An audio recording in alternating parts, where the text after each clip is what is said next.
द्रव्य परिवर्तन। इस वीडियो के उद्देश्य हैं क. समझना है कि क्रिस्टलीकरण की प्रक्रिया क्या है। ख. समझना है कि लोहे में जंग लगने की प्रक्रिया क्या है।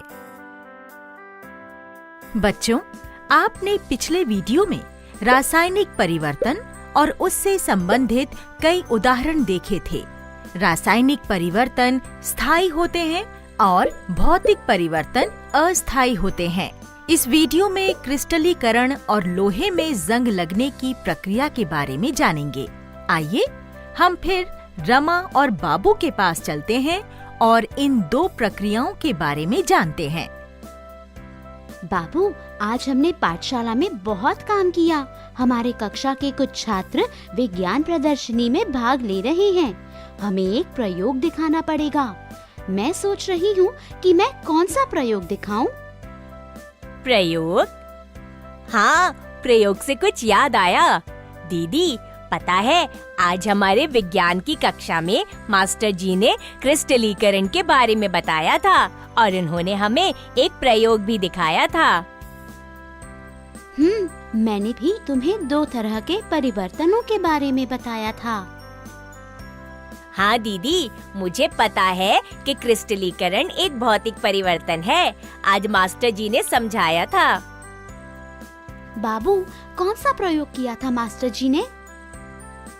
आज मास्टर जी ने नमक को उबलते पानी में अच्छी तरह से मिलाकर उसे एक बर्तन में ठंडा किया और फिर उन्होंने एक लकड़ी से धागा बांधकर उसे बर्तन में रखा और फिर उन्होंने कहा कि 2-3 दिनों में उस धागे पर नमक के बड़े क्रिस्टल जम जाएंगे। क्या तुम्हें पता है क्रिस्टलीकरण क्यों उपयोगी है और यह भौतिक परिवर्तन क्यों है?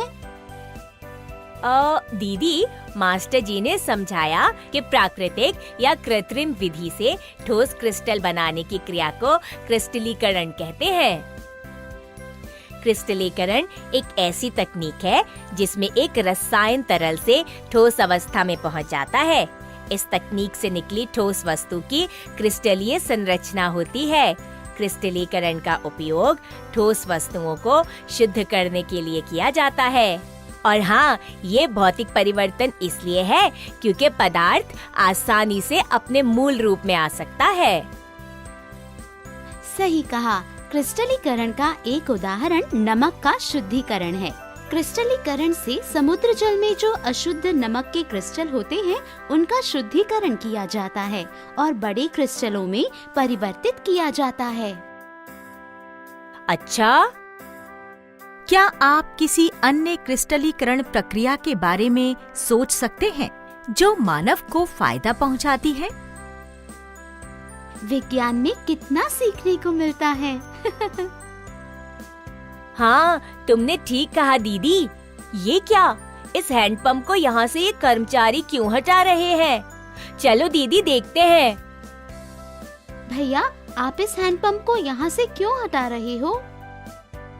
इस हैंडपंप को जंग लग गया है। हमारे लिए बेकार हो गया है। इससे पानी नहीं निकल रहा है। दूसरा हैंडपंप लगाना पड़ेगा। अच्छा, जंग क्या होता है?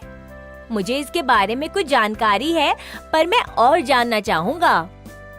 देखो, यहाँ भूरे रंग की परत देख रहे हो?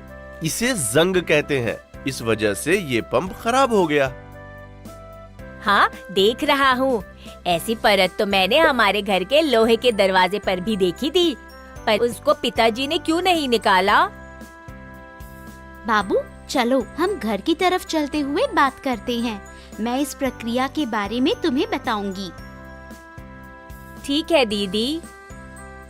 बाबू, कुछ दिन पहले मैंने तुम्हें रासायनिक परिवर्तन के बारे में समझाया था। क्या तुम्हें याद है? अरे हाँ हाँ, याद है दीदी। तुमने कहा था कि ये परिवर्तन स्थायी है, इसे बदल नहीं सकते और परिवर्तन के बाद एक नया पदार्थ बनता है। वाह, तुम्हें तो सब याद है। जंग लगना भी एक अनुपयोगी रासायनिक परिवर्तन है। लोहे की वस्तु को जब हम खुले में रखते हैं तो भूरे रंग की परत जम जाती है, जिसे जंग कहते हैं। यह लोहे की चीज को खराब कर देता है। दीदी, घर आ गया। तुम इधर बैठो, मैं एक कागज पर लिखकर समझाती हूँ।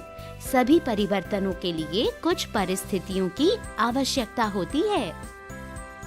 दीदी, जंग कैसे लगता है?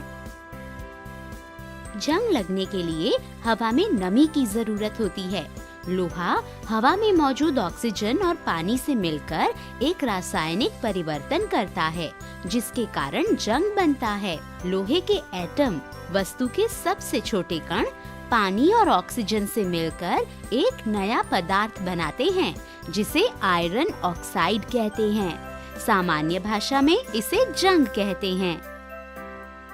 ओ, अगर जंग लगने से लोहा खराब होता है तो फिर काफी दिक्कत है ना दीदी।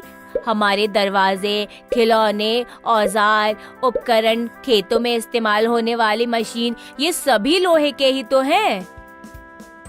खिलौने ही क्यों, बड़े वाहन जैसे कार, बस, ट्रक, सेतु इत्यादि, ये सब भी लोहे के ही बने होते हैं। इसका मतलब है कि जंग से बहुत ज्यादा नुकसान हो सकता है।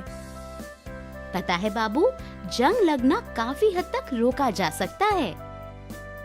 ये कैसे हो सकता है दीदी? हम उन परिस्थितियों को रोक सकते हैं जिससे परिवर्तन हो रहा है। जैसे कि हम लोहे पर एक परत लगा सकते हैं, जिससे लोहा हवा के सीधे संपर्क में न आए। हम लोहे की चीजों को रंग कर सकते हैं। तो पिताजी से कहकर इस लोहे के गेट को रंग लगवाना पड़ेगा।